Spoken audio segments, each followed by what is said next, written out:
Le jeu de Lila dans le rêve de Maya. Première partie, la source sans nom. Ferme doucement les yeux. Respire profondément. Sens l'air entrer en toi, emplissant ton être d'une lumière subtile, puis sortir, emportant avec lui toutes les tensions.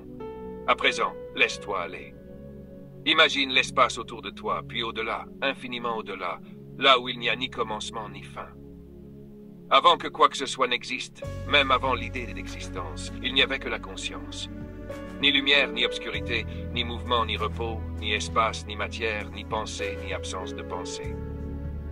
La conscience était sans forme, sans contour, sans histoire.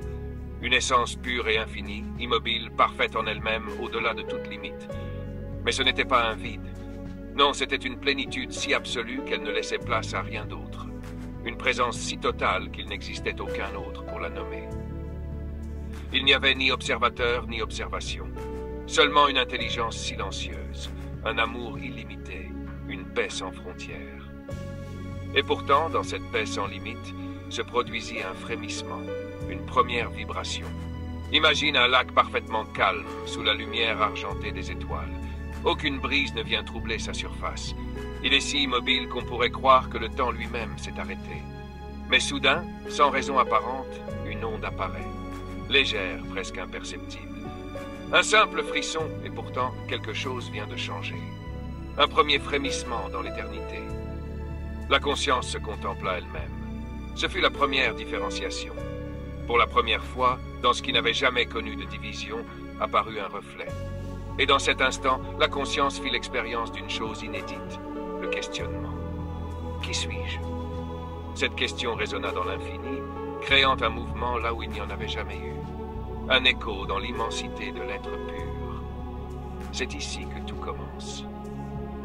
Imagine un peintre sans toile, un musicien sans notes, un conteur sans histoire. La conscience savait qu'elle était infinie, qu'elle était le tout. Mais comment pouvait-elle véritablement se connaître si elle n'avait jamais été autre chose qu'elle-même? Comment une flamme pourrait-elle comprendre la nature de son feu si elle n'a jamais connu l'obscurité? Comment une mélodie pourrait-elle exister sans silence? C'est ici qu'entre en jeu le grand jeu. Dans un élan d'amour absolu, la conscience décida d'explorer son propre mystère. Elle se divisa en milliards de fragments, en myriades de reflets. Chacun de ces reflets porterait en lui l'essence de l'un, mais oublierait temporairement qu'il en faisait partie. Elle allait jouer à se perdre pour pouvoir se retrouver. Mais pour que le jeu soit parfait, pour que l'exploration soit réelle, la conscience devait introduire un élément fondamental, l'oubli. Elle tissa alors un voile subtil, invisible et pourtant omniprésent. Un voile d'illusion. Elle créa Maya. Maya serait le décor du jeu.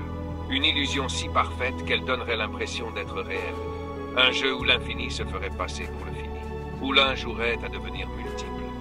Où le non-né s'incarnerait dans la danse du temps et de l'espace. Un jeu dans lequel la conscience se cacherait à l'intérieur d'elle-même, devenant étoile, pierre, océan, forêt, rivière, créature vivante et pensante, civilisation, âme en quête de sens. Chaque fragment de la conscience recevrait une identité propre. Il aurait son nom, son histoire, son passé, son avenir. Il croirait être séparé du reste. Il expérimenterait des émotions, connaîtrait le bonheur et la souffrance, explorerait le monde en quête de signification, sans soupçonner qu'il faisait partie d'un jeu bien plus grand. Certains lèveraient les yeux vers le ciel à la recherche de réponses. D'autres exploreraient les profondeurs de leur propre esprit. Mais tous, sans exception, en viendraient un jour à se souvenir, car tel était le but ultime du jeu. Se perdre pour mieux se retrouver.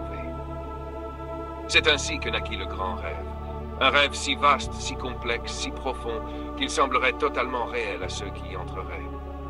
Mais au fond, tout cela n'était qu'un jeu sacré, le jeu de Lila.